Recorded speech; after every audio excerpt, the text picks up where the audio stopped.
Today's podcast is sponsored by Tennessee Craft Beer Magazine. Find them online at tncraftbeermag.com. I'm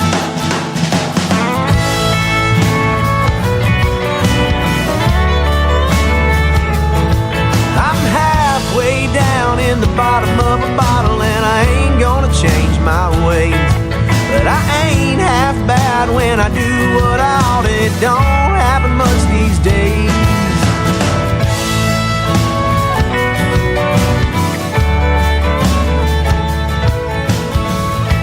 Oh, man. Dude. Are we back on?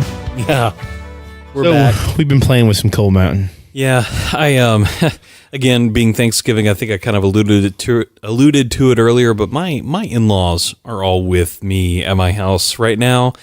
They are downstairs with my wife, and they just saw myself and DJ walk by with 4 beers poured out into 8 glasses. We're working. We're working, and we told them we're working. You know, this is all business. We're not alcoholics. Don't worry about it. You know, I am sure they have nothing to worry about, you know, with their grandchild and their daughter. You know, they don't have to worry about me. Not at all. We're good. By the way, where is my child at? Oh, crap. Wait, wasn't Rachel supposed to be at home tonight? No, she's working. Why are you here? No. I know. It's with the grandparents, too. I know. Yeah, I'm sure they can't get enough of them. I know. Okay, so with that said, we have 4 years of Cold Mountain here to drink, and we're going to kick it off going all the way back to 2015. Cheers, mate. Cheers, my friend.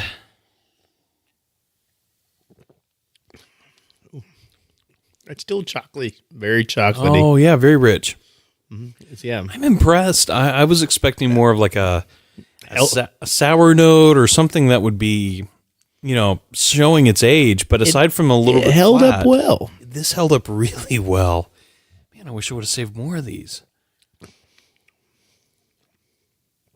I know, sipping and gulping, just what you I know, died to exactly. listen to on the podcast. But What I make fun of all the time. no, this is good.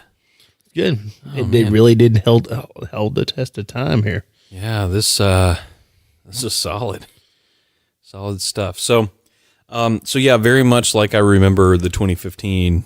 You know, got those kind of I mean, the carbonation is off, chocolate which notes. is to be expected, somewhat. But Just drop a little bit of coconut in here. It'd be good. You and your coconut. I mean, I'm just saying it's a miracle drug.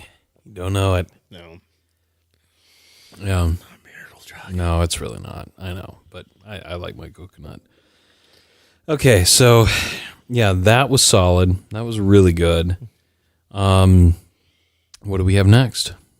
This is 2016. And this came from the flip top. Yeah, so this came out of the flip top. Again, my buddy Ben Davenport, I had bought it for him. It smells boozy. Does it? It's nose on it. Oh my gosh. So this one's not been refrigerated. So the 2015 was refrigerated. This was cellared. It was in our I say cellared. It was in our pantry for the past several years. So be interested to see how this comes out. Clinky. Hopefully it's good. But It man, smells boozy. It smells like almost like a barley wine. I know. Not as good. No, I mean it's flat. I mean It's not flatter. flat, but It tastes a little flatter to me. Mm-hmm. It's got interesting flavors. It, like I said, it tastes almost like a barley wine. Yeah. It has them. You can really taste the alcohol. Yeah. I wonder if that comes from it, you know, being cellared like I kept it, which was in the dark, temperature controlled. I mean, it's not bad. It's completely drinkable. Oh, yeah. No. It's just It's very different. It's a huge contrast from last year. it doesn't taste like Cold Mountain. No. What you would expect with Cold Mountain. I mean, you got some of the spices are there, but it. I'm trying a few more sips because, you know, they say Yeah. with any alcohol, you've got to have really, I mean, 3 sips is what they say on average. Take 3 sips before you make a judgment. So, yeah. Second sip, not as boozy, so that's good. Let's see how the third goes.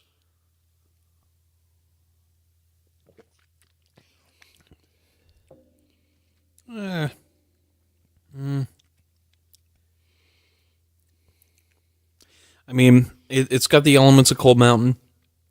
It's just not as I'm trying to describe it in real time, so this is stream of consciousness, but it's not quite as, it's not those chocolatey malty notes that I really like in the 2015. So yeah, that's kind of a shame. But I think I remember this year being one where I was like, no, it's okay. So then you actually just dodged a bullet. The 2016 was not as good as the 2015.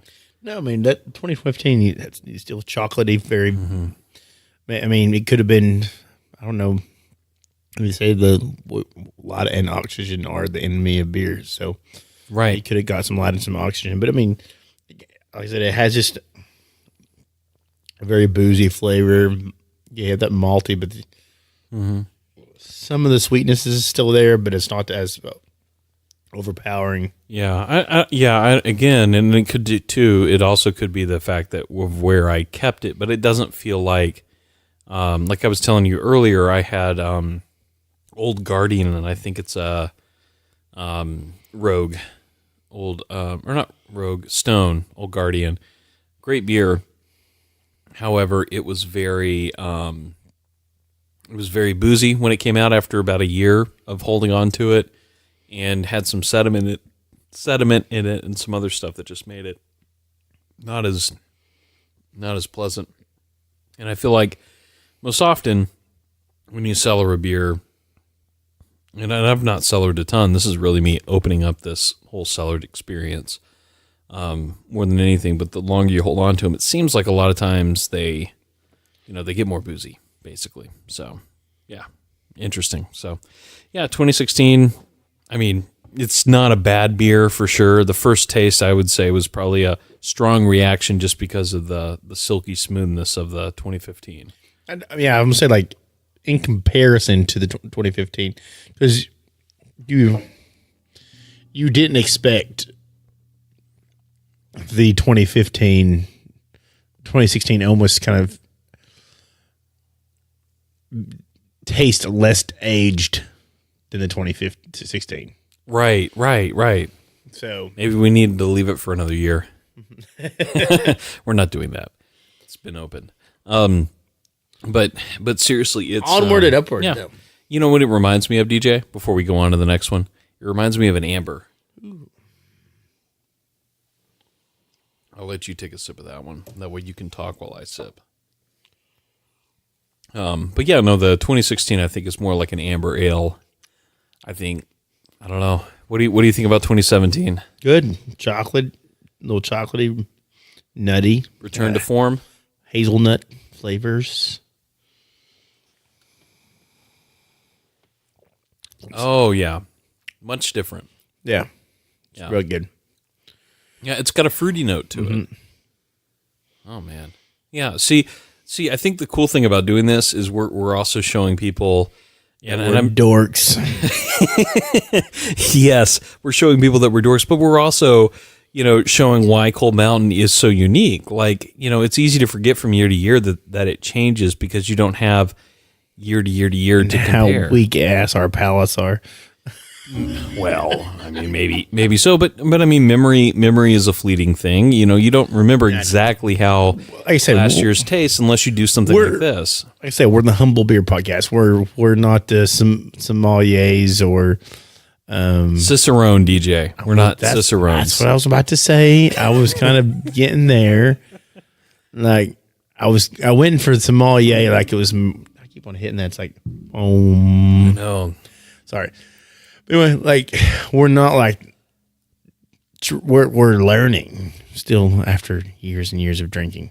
Yeah, we're still learning about craft beer and stuff, and we're just telling you what we think, what we taste. Yeah. So what you taste is going to be different than what we taste, and our palate's going to be more refined than some Yes. Are some going to be way more refined than ours? Absolutely. Yes, absolutely. That's why I never really wanted to get into a tasting episode because to everybody tastes something different, and everybody's tastes are valid. Yeah. To a certain degree. I would agree. And so, but some people have trained their taste buds to taste the off flavors, taste the different things. And there's like I said, there's certain flavors that I really like, and I've been really kind of studying cigars lately. Yeah. And the pepper notes and the different cigars, the different flavors and the intricacies of cigars. And so somebody told me, or I've read and watched a lot of videos that said if you can pick up some of the stuff in cigars, that even helps refine your palate even more. Right.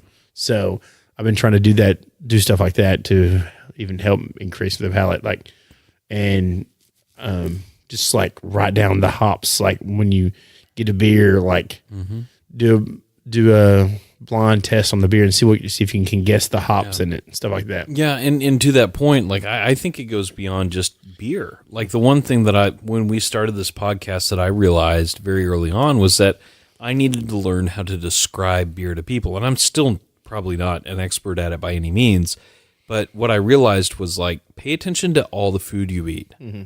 Pay attention to the flavors in everything. That's what people... When you eat a blueberry, say, remind yourself, this is what a blueberry tastes like. Yeah. This is what a almond tastes like. This is, what these different flavors are. That's what people ask me all the time. They go, "Oh, what kind of beer would I like?" Right. And they go, "Oh, what flavors of beer that I like?" I'm like, "What flavors of things do you like normally? Exactly. Do you like chocolate? Do you like sweet? Do you like malt? Or not malty or a bread flavor, a roasted flavor, whatever. There's sweet, whatever flavor that you like, fruity. You can find a beer for it."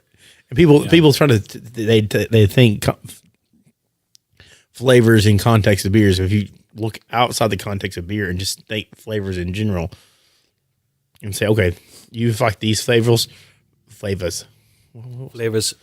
yeah. Yeah, say if you like these, you're going to like this beer. And you approach it as it's like a beverage. Yeah. Oh, it is a beverage. Instead of just, I don't like beer. Yeah.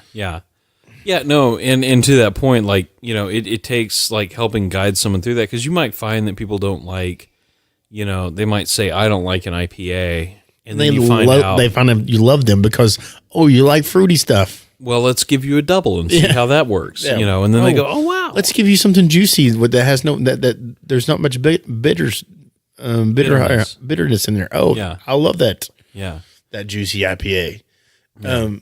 So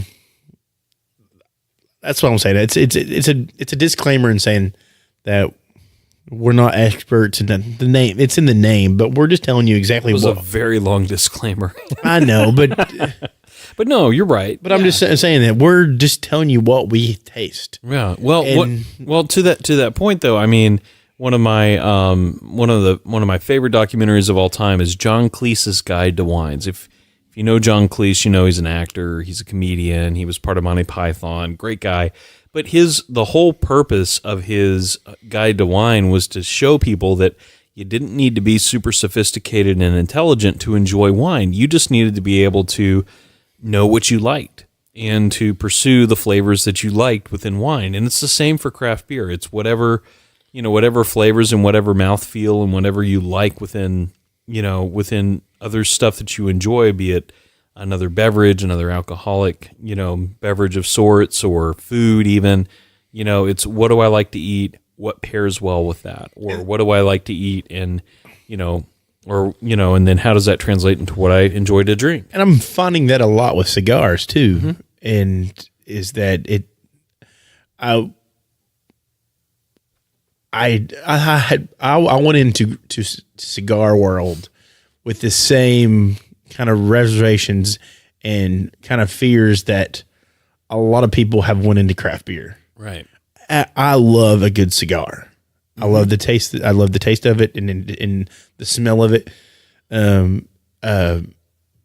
when I go into the cigar shop, it's like, it smells so good. And What do you like in a cigar? I'm curious. Something light, roasty, floral, peppery, kind of flavors.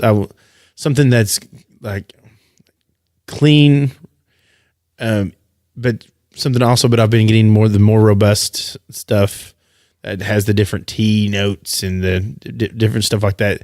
And I've been just cracking the surface on that, and trying different things and listening to cigar podcasts and trying to read cigar books and stuff. And I went into that with, I don't know nothing about cigars, and I'm an idiot, and I'm going to look like a dumb. I can say dumbass. Yeah, you can totally say dumbass. I'm going to look at the dumbass in the cigar shop, and then like you got somebody like John at Daisel, and I'm going to go ahead and plug him big time at Merchant's Beer, who like, and Park City Cigars. Come in, man, just smoke however you want to smoke it. Yeah. And we're going to get you the flavor you want. You want medium, you want bold, you want robust, you want coffee, you want this, that, the boom. We'll figure it out. And you're not better than anybody, and nobody's better than you. And just sit down and enjoy it. And buy a cigar from me, because you know what? I mean, you're helping me out as a local business, and we'll get you there. And that's the same way with craft beer and stuff. And like, I just that's not the flavors that I got at all. I'm like, there is. I will say to that point, Merchants of Beer, and we've had them on the podcast before, but in Park City as well, talking to John. Like, I mean, I hope there is nothing better to me than beef jerky with a good craft beer and a good cigar. Oh my gosh, incredible combo! Great combo. Yeah. I would love to get John back on and have like more of a sit down, like on the patio, or in the cigar shop with him, and I sit down and just have a full on like. Like we're doing a tasting episode now. I'm not the hugest fan of tasting episodes, right? Because you're driving in the car to work on a Monday morning, and you're listening to your favorite craft beer podcast, and they're like, "Oh, we're going to taste 7 beers," and you're like, "Oh, you mean exactly what we're doing exactly, here?" Exactly, yeah, exactly. So, like, man, I want to be with them tasting beer. Like, I know. It's like sorry for you, random stranger who's driving home listening to this. I think this is interesting with the years of Cold Mountain, I think. Oh yeah. No, this has some history to it, which is why it's fun to do. Yeah, so it does have some history to it, and we absolutely love our friends Kitty and Leah and Mark and all the people at Highland Brewing Company. Oh my gosh, yeah. But like I said, I love to get John. Oscar, did you mention Oscar? Oscar. Yeah. Well, I mean, he's semi-retired. Yeah, semi-retired. No, yeah. but he's the official mascot. It's like, yeah, it's like, it's cool. Every now and again, you like the old, you got mail, and all of a sudden it's a mail. It's an email from Oscar, and it's like you're like, I'm cool. No, but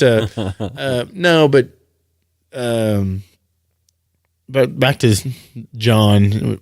Before I lose, I would love to get him down and just have a full episode with him and talk and we did have a full episode with him. We had but have another episode with him. We had one with him Merchants of Beer, but actually sit down and just like smoke.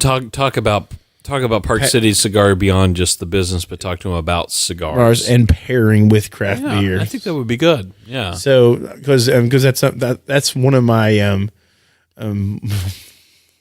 my wife's terrors right now, and my newfound thing is cigars. So, and my wife hates it and loves it not loves it, but she's like, "You have too many expensive passions," and I'm like, and DJ. So, but DJ, you have expensive passions, but remember, I'm the one who buys all the podcast equipment. Oh, yeah. I'm the one who makes all these costumes. I'm the one who does all this crazy stuff. Like your passions might be pricey, but I think I have you beat in terms of expenses. Hey, I pay too. I know you pay. I'm not saying you don't, but like, no. I mean, it's not cheap to do some of my hobbies either. So I guess I'm saying I empathize. Like, if we were to tell our wives right now that we wanted to start home brewing, I think they would both murder us. Yeah. No. And like, so funny side story to the stories. Here we go. So, when Dylan got married, my buddy Dylan, former GM of Beer to Beer Market, he lives in Ohio, and that's why I got to go to some of the Ohio trips. So, I wanted to hit him a really nice cigar. So, I researched some really good cigars, and I had like 4 or 5 in mind, and so I was going to go talk to John and say, okay, this is kind of beer he likes. This is the kind of stuff we're going to have at the wedding.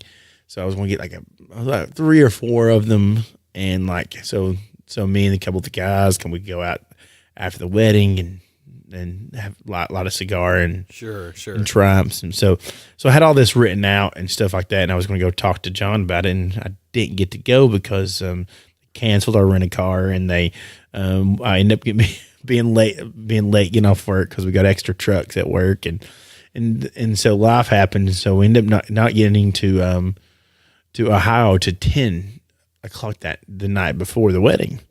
So I search Ohio for a high-end cigar shop, thinking that I could find. Oh, there'll be a cigar lounge in Athens or around that area.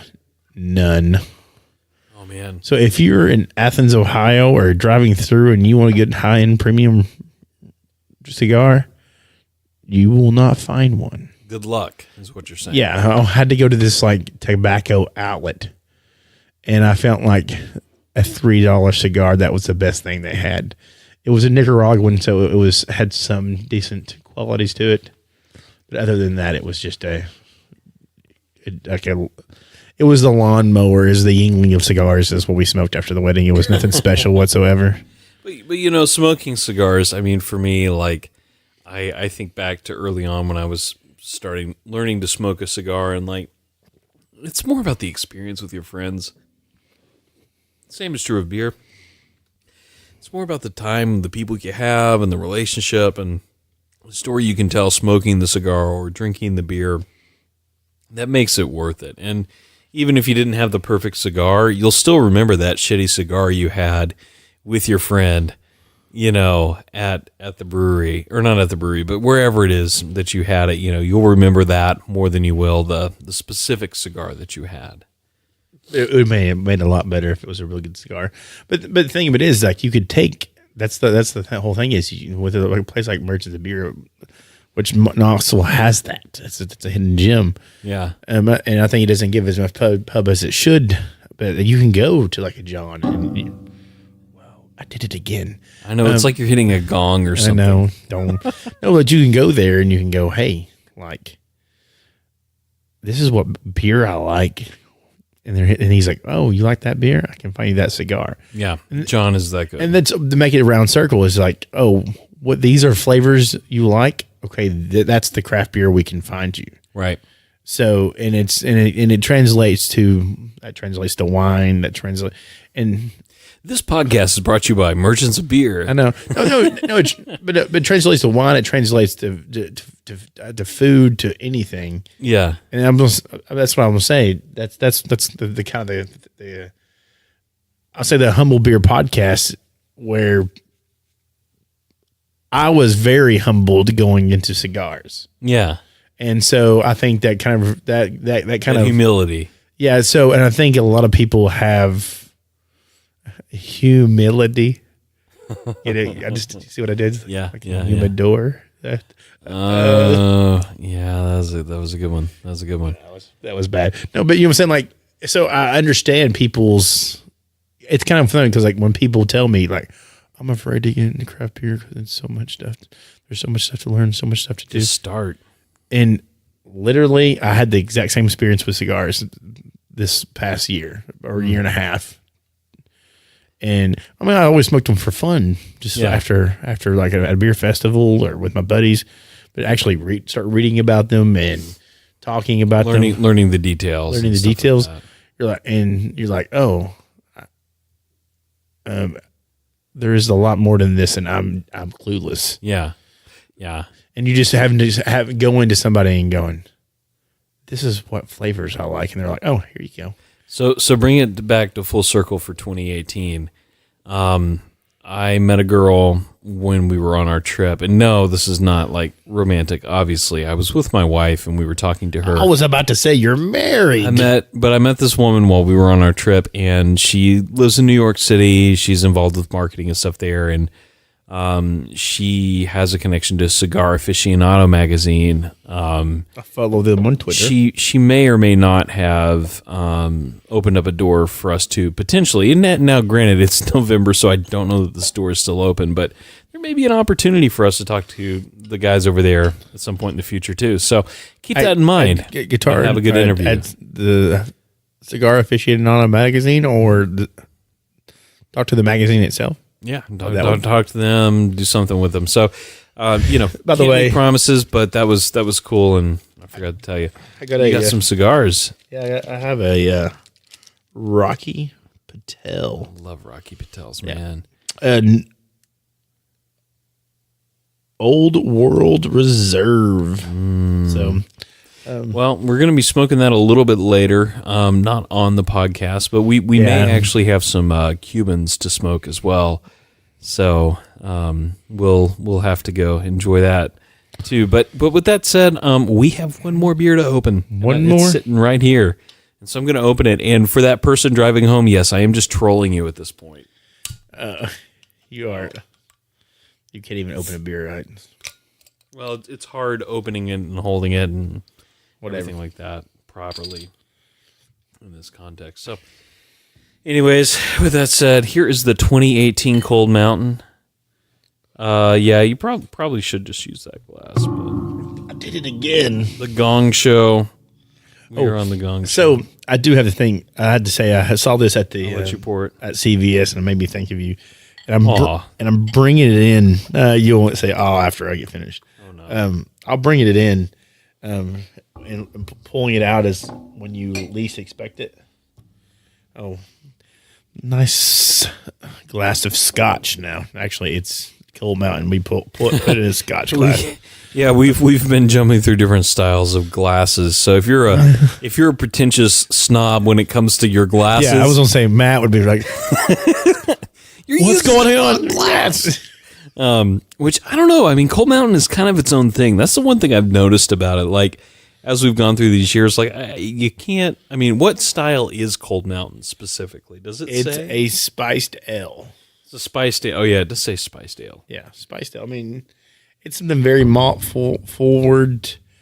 It's got the different spice profile every year. I mean, it's. So what did you say? It's. So the description from the 2018 says, tap into the holidays with notes of vanilla, hazelnut, dark fruit, and cinnamon. This beer is very good. I've already had my fair share of pints of it. What I loved about that taste when you did it was it sounded like you were chewing. You were like, well, you're welcome, audience. Yeah. It was me licking the beard. Yeah, so he's chewing on his beard because he doesn't trim his mustache.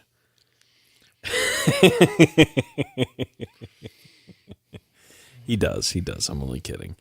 My beard and mustache are brought to you by Cold Mountain. Edie Bailey's Barber. Check them out on... We didn't get paid for that at all, but they're a great place, so check them out. Yeah, I'm still going to Frank's, but... Go to Edie Bailey's. You think so? Half the... Dang, I did it again. I'm hitting the Joe Rogan. Yeah. Okay, so I call it the Joe Rogan because it has these. We have these big arms. Yeah, and it just looks like you're watching Joe Rogan on YouTube right now. Yeah, yeah. So like, we got headphones. We got the whole deal. Yeah. So expensive hobbies. Expensive hobbies, folks. We do this so that you can listen. My wife gets mad because I spent $20 on cigars, and you probably spent like $1,000 on this stuff. I did it again. Golly, DJ. No, but anyway, what was I saying? We were talking about Edie Bailey's. Yeah, but I'm saying you can get like the same treatment you do at Frank's, and I guess both of them are considered local businesses, so support them both. Yeah, but Frank's is a larger local business. Yeah, but I'm gonna say you can go to Central Depot and have you a wonderful like craft cocktail and craft beer at Knoxville's local craft, like one of the local craft beer spots in Knoxville. Yeah. And it's right next to the E.D. Bailey. So you can even have a beer and play pool at E.D. Bailey's. And I'm giving somebody free advertising right now. So I'm going to tell them about But you're this. saying, I just, I go to Frank's. I've been going to actually, I think it's the owner's son, Jared, for years. But his rates keep going up, I will say. So it's, my haircuts are not cheap. Half the price is Frank's. Half the price? What do you pay? What? 21. 21? Okay, so I'm paying, geez, this is embarrassing to say. I think I'm up $40 to 30. I'm paying about 30, and then I'm throwing a tip on top of that. So, and I mean, we're going to do, so not quite half, but we're going to do the most heterosexual thing ever. We're going to go on a barber date together to E.D. Bailey's. E.D. Bailey's. Well, okay, but the thing is, well, okay, so here is my one point of contention. A barber who shall remain nameless was cutting my hair at Frank's, and he cut my ear while trimming my hair. E.D. doesn't cut. They don't cut ears. They cut hair. All. They cut hair. Oh man, it's right downtown. You can go out on the town after you get your hair cut. Oh man, a straight razor, the whole 9 yards. They straight razor at Frank's too. But the thing is, it's it was one of those things where it's like, it's not that big of a deal. That happens occasionally. People screw up. I'm not. I didn't even feel it. It wasn't a big deal, but I did bleed a lot, so that was kind of gross. And they also didn't give me a discount, and they also, outside of apologizing and bandaging it, he didn't like comp my ticket or anything, which you would think that you would do for cutting someone's ear while you're cutting their hair. It's a pretty big screw. You should go to ED. This random talk about barbers brought to you by Cold Mountain, whom we're also not getting paid by, but we love the folks at Highland. So. Yeah. By the way, I'm not gonna lie. Like the more I've thought about their packaging and their rebranding and stuff, I've got to say it has actually made me try more Cold Mountain this year than I have in the past few years. Cold Mountain, I say that. It kind of goes with Highland.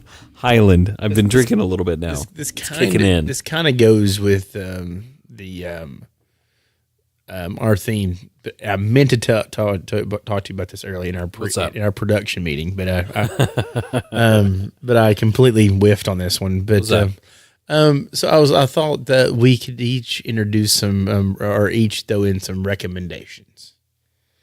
Yeah, so we've been giving recommendations the whole day, but actually but just like as we talk about craft beer, stuff like recommendations of something to do or something in Knoxville or the Southeast or a craft beer related experience or product we should try with that has the Chris Hill stamp of approval. Oh man, that's a great idea because it's not just like what's in your beer fridge, because my beer fridge is pretty because we can't do what's in our beer fridge for us because we were talking about what's in our beer fridge the whole entire time, right.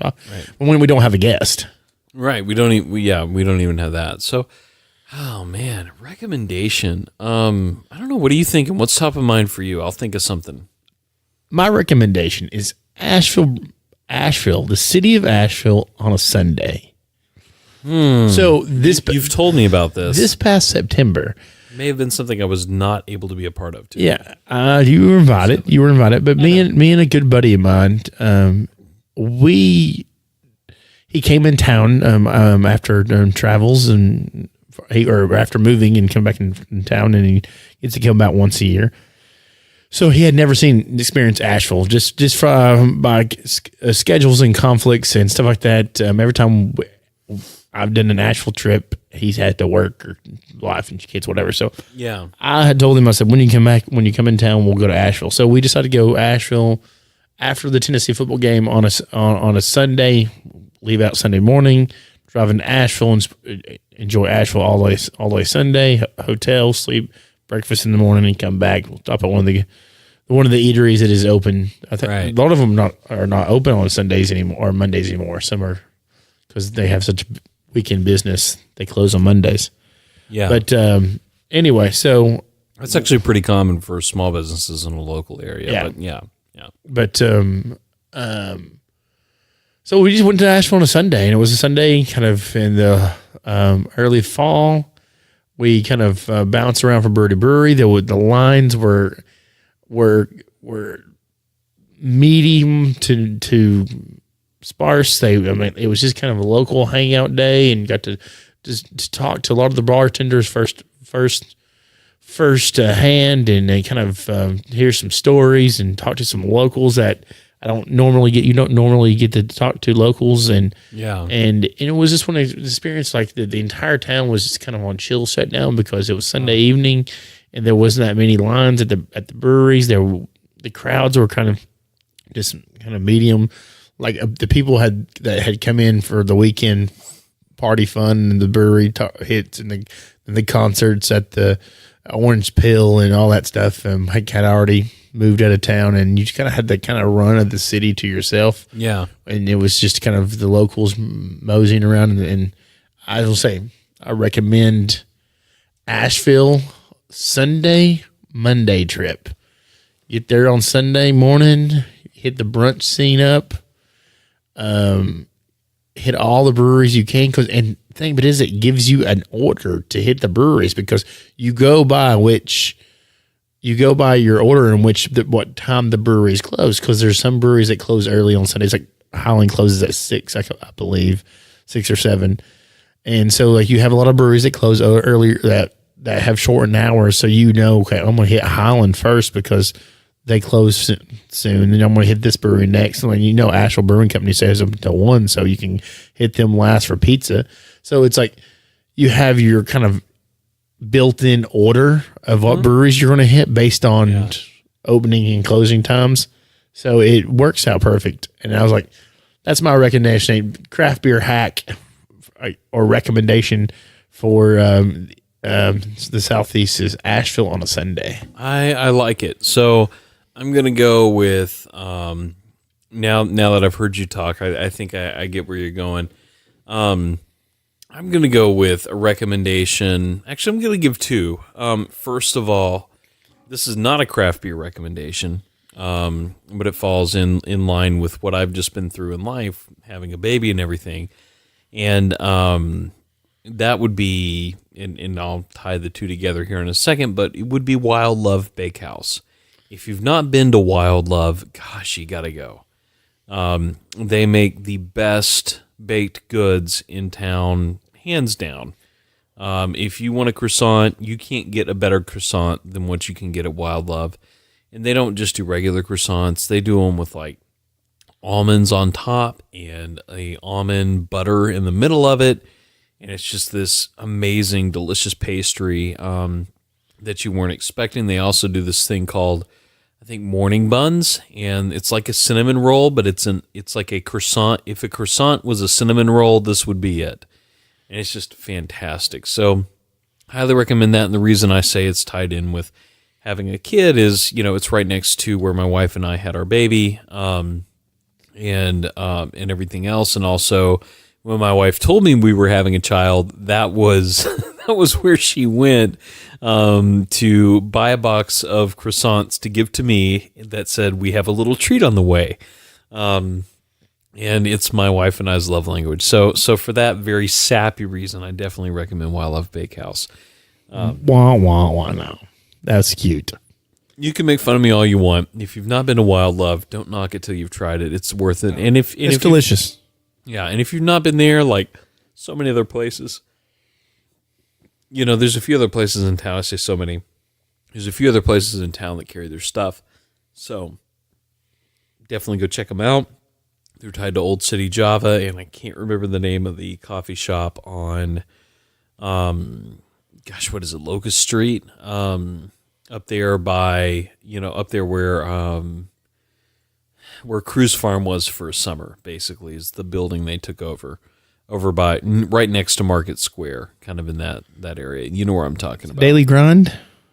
It's not the Daily Grind, but it's right there next. It's near Pete's. It's really close to Pete's. Okay. Which is another Knoxville gem. Again, if you've not been, go. Yeah. Beyond that, The best hangover breakfast ever. Oh, wait, no, we should do that one. totally. The Southern breakfast with the chicken and the potatoes and the gravy all together and the eggs. Gosh. It's like the hangover cure. DJ, I could go for that already. Yeah. It's only Tuesday. Don't tempt me. So we should go out on Friday. That way we feel crappy on Saturday morning. That we can make him meet up. Yeah. I'll be. You know what? No, let's talk after the podcast. But that said, let's see here. So the other one I wanted to recommend. This is beer related. Is Crafters Brew Market and Social in Oak Ridge. I went out there a few months ago. I was out in the area riding my bike.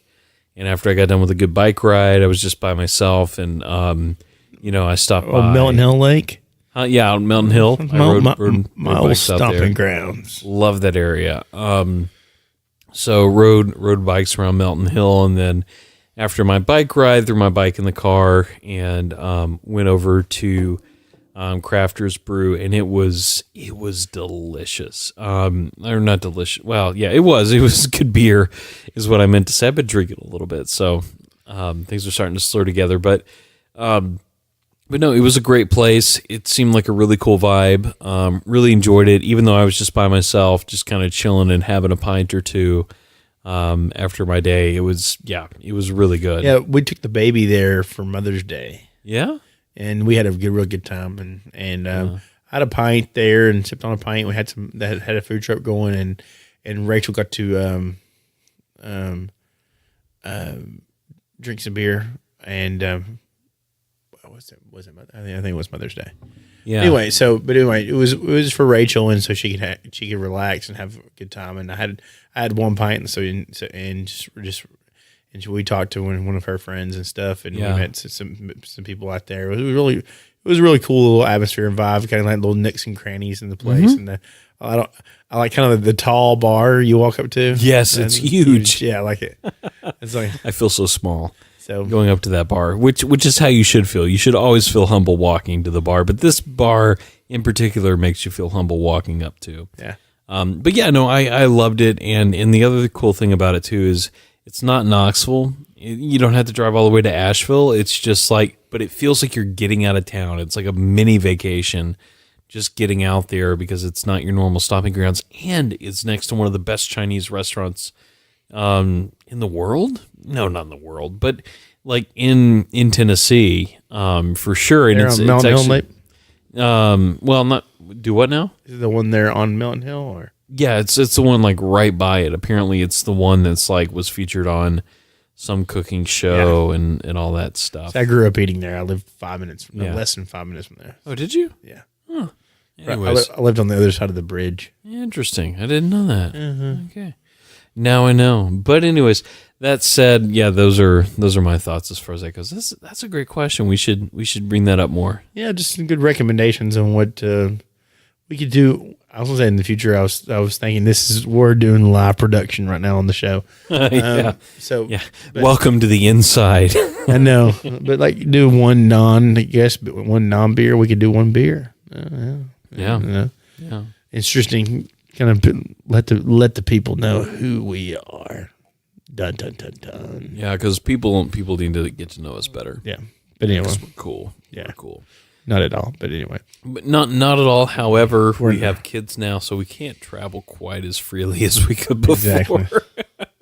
But we have each other, and hopefully that'll help us get through this time. We can't smoke weed on the show like Joe Rogan. So. No, we're not. We're not that legal. cool. Well, only because it's not legal here. Yeah. So, but anyway, so I say only. Is there any more of that Cold Mountain left, or is it? Yeah, there is just a little bit. I think we're gonna finish this up here, and with that, we're wrapping up as well. I guess we've already talked about beer fridge. We're emptying our beer fridge as we speak. In fact, maybe that'll be the title for the show: is emptying the beer fridge. So, with That said, cheers on a great 2017. 2018. 2018. Golly, we're talking. We got dates everywhere. I just want to, and I also want to say, like, get out there and Uber but get out there and just visit all the crap breweries in Knoxville. Yeah, don't try to do the passport in one day. Yeah, don't do the brew tour and by yourself on one day. But like, get out there and like on a Friday night, hit a couple up. Last days in Balter, they have food, and then you have Alliance, and you have or Bridge has food. You have Alliance, and you have Crafty, and you have places and they have food trucks. Yeah.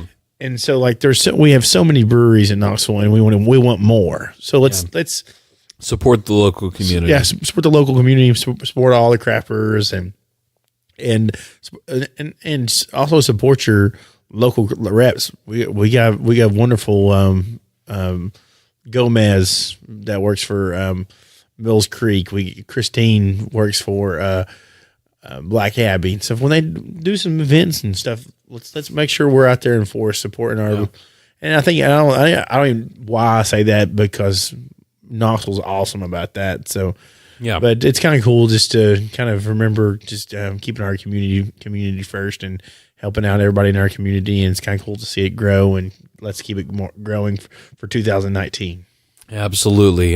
So with that said, wishing you all the best going into 2019, not 2018. I don't know where my brain was at when I said that, but, going into 2019, wishing you all the best. And remember, as you go into this year, to remember to stay humble. And try new beer. All right. Thank you, guys.